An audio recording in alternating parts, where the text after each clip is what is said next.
Hello everyone. So once again I'm joining with you to celebrate this incredible day for Gaja TV.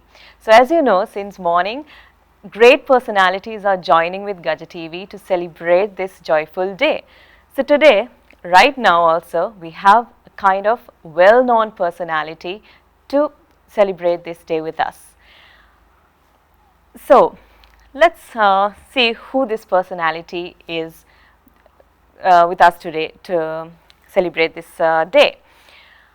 Well-known character, if I'm not mistaken, you all are really urged to know about entrepreneurship, how to start your self businesses. So I think a great personality who has led so many companies have been joined with us right now. So let me introduce none other than Mr. Dilith Jayaweera, a dynamic entrepreneur and a media visionary. So happy to see you, and I'm really excited to have this conversation with you right now. Thank you, Ravina. Thank you for inviting me for the Gaja TV 4th year anniversary. Yeah, so let's start the conversation by knowing about your inspiring story. As we all know that you have a background of law, then after that advertising, and then to media. So what inspired you to start your journey this way and to become the personality who you are right now? So to tell the truth, Ravina, my it's all accidental initiatives. First of all, for me to get into advertising per se, the fact that I didn't want to be a conventional lawyer and practice after my law education pushed me to think of an alternative. In that process only I was looking at options. By that time I had already started few businesses, but that business or businesses never gave me that expected satisfaction. So advertising was something which was like a fluke, because I was doing lot of creative work in the university political circles, doing posters, doing leaflets, doing cutouts, whatever we call it. So along with that only I got this opportunity to get into advertising, to put it in short. So as we start talking about this advertising, we have to talk about Private Limited. So this was started in 1993. 1993 in an era which that advertising industry uh, has a real good competition, and globally Massive it is. giants, yes. Yeah. So what gave you this courage to start an advertising agency when in a background which is so competitive for this industry? It's like this, Ravina. Actually, you are right. When we got into the advertising industry, it was already cluttered with lots of multinational participants and a few local giants. But all the local giants are also transforming themselves to be part of multinational advertising agencies. Where we saw the gap is a fact that there was not a proper agency which basically position themselves as a like a local agency. So we creeped into a sort of gap where the Triad came and said, we are truly a national agency, a Sri Lankan agency, helping Sri Lankan brands to grow. So that is where actually the courage also came in, because we realize in the Marcom, as you know, it is the positioning and the differentiation. So we differentiated ourselves from the rest of the agencies to say that we are good at communicating for local brands, and also our creative imagination, our ideas were all based on local insights and the creative executions. So that helped us, and that gave us a lot of courage, and we fought, and to date Triad remains a local agency and never tied up with any foreign agency. To date it is as dynamic or more dynamic as an agency. So I think we have done the right thing. Yes, definitely. So as we are talking about this courage to get the risk and get into the start up something that you really need to do.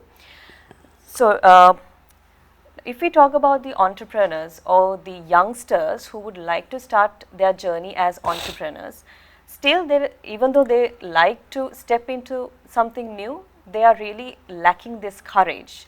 So how do you think that the youngsters should build their insight to get into something new, to start something new and to lead a team to something new? See,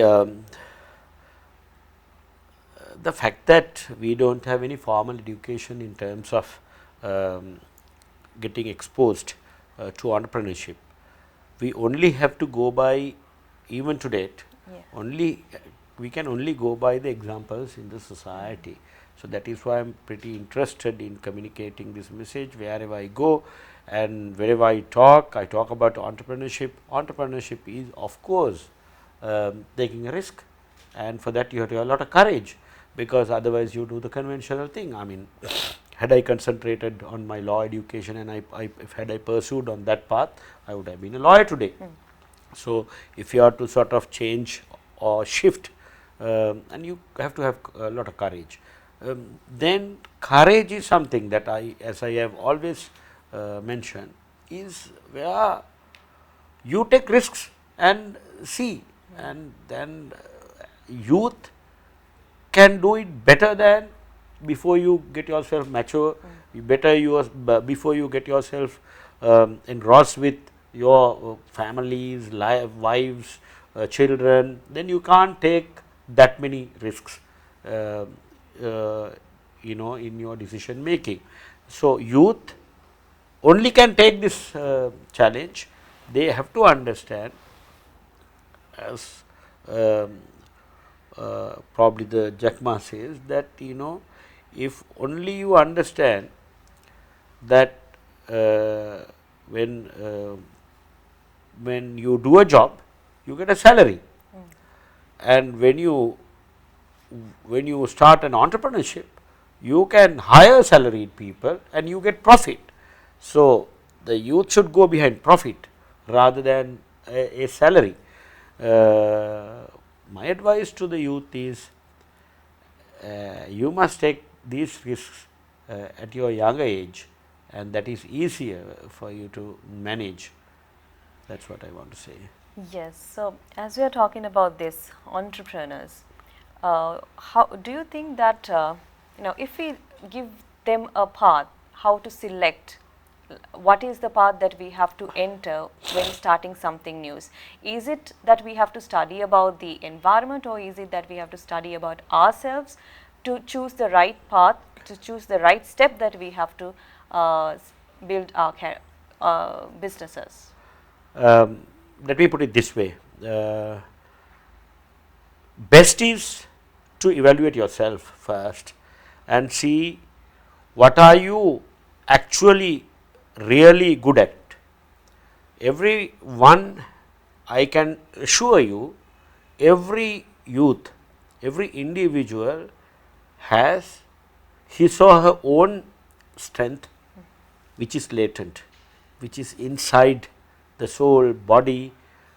You have to unleash that, but first you have to find out what do you have in you, what are you good at. Are you a hard worker, are you a thinker, are you you philosopher, who are you? So, depending on that, say in my case, I right through knew that there was something inside me. I think differently. I think different to most of my friends. If whatever I do it differently. So, there I realized that I have some gene inside my body, which is creativity. So, when I realized that I have that, so I had to find a path to pursue that, the hidden or the latent talent of yours, or the gene in you. So, what I can tell the youth is that there are million options. out of those million odd options, where are you best at?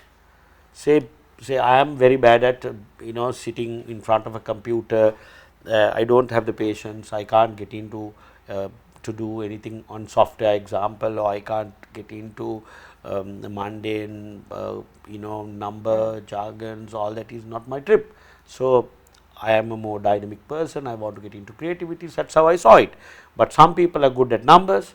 So if you are good at numbers, you can get into industries like financial services, you can come up with your own product and you can create a product on those financial arena. Whatever. So if you are into media, if you are good at in presenting, if you are good at talking, if you are good at understanding that, so you can pursue on that path. Finally, what I have to say is, some judgment of yours would be enough for you to put your first step forward, then you will find the path. Yeah. If you do not move forward, you will remain at the same place and you will finally end up doing a mundane job and you will just get a salary. I think that is the most difficult thing also for the youngsters to give the first step. Youngsters have to be fearless. Now see, at our age we are fearless. I take a decision to get into politics at the age of almost passing 55 years. So it's a challenge. So you have to be fearless to take decisions, and that gives you happiness also. Yeah. So with this, now if I ask something like this, now even though the youngsters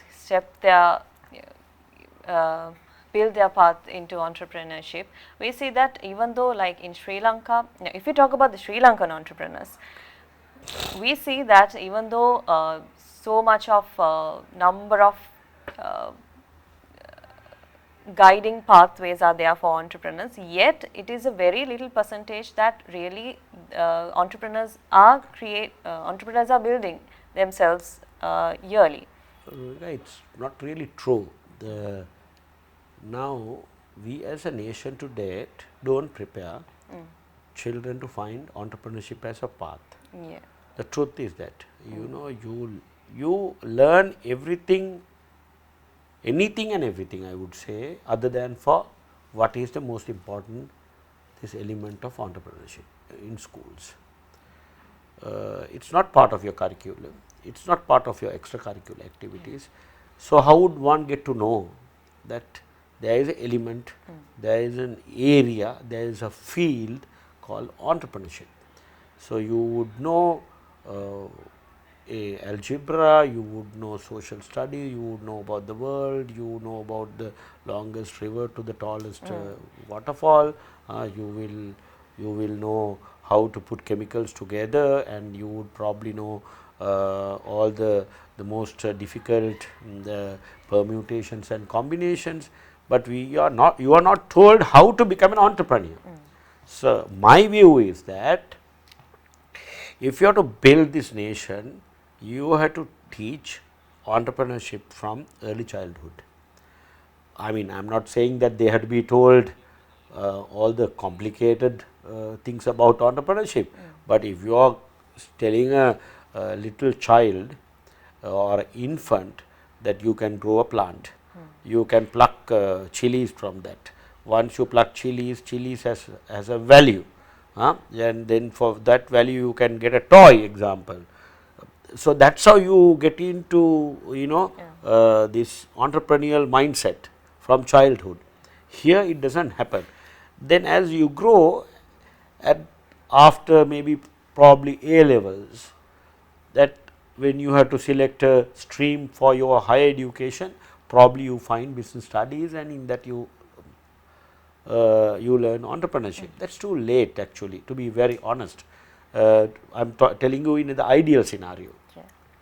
Now that all of you have passed that stage and now you are facing this without that background, I am saying still you can.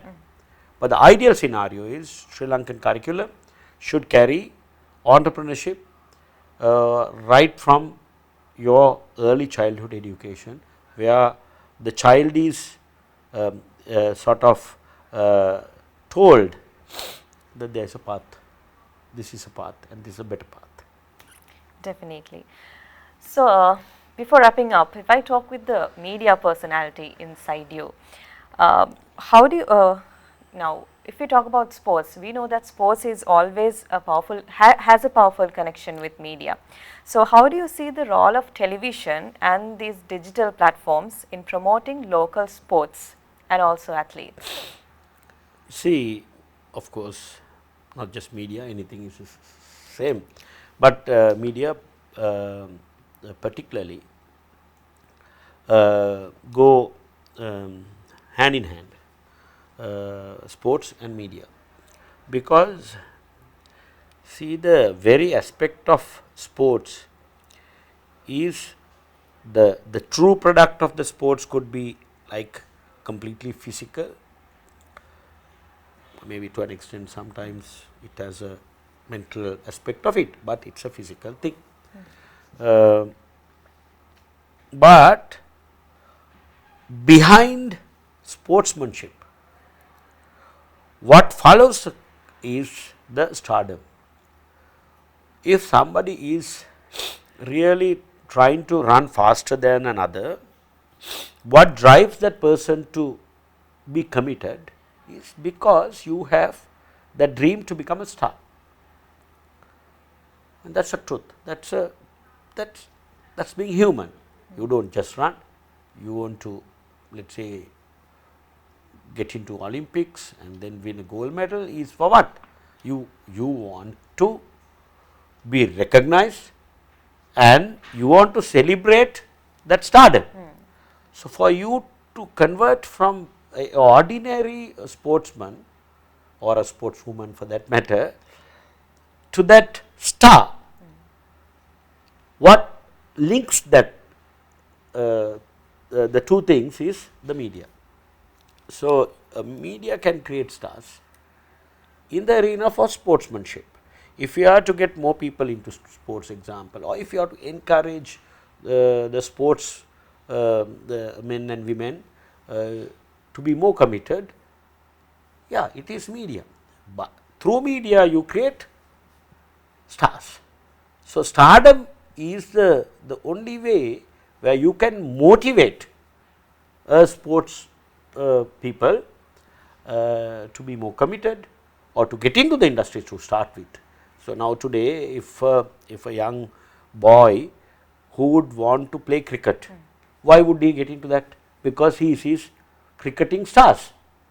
So, those become your heroes in your life and you want to follow that path. So, that is that way sports and media actually they go together, or probably you can say they are one. Definitely. Right.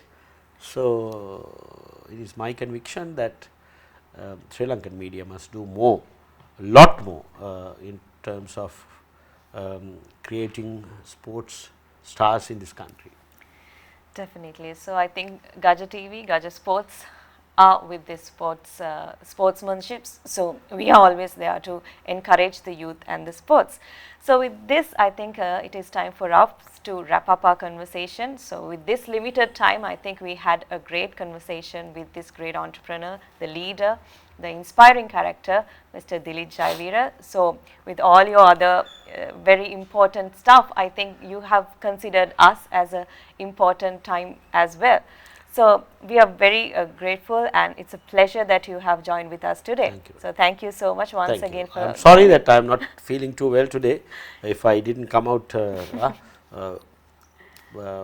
proper enough, but I really wanted to be here to appreciate the fact that Gaja TV is trying hard to do something good for Sri Lanka, and especially in the arena of sports. So, I would like to congratulate Gaja team, including you, for the great work you have done, and I wish all the very best. So, hope to have another lengthy discussion with you in the future. Anytime. Okay, so with this, I think we have more personalities joined with us to celebrate today. So, we'll wrap up for now. Let's see who our next guest is. Stay tuned.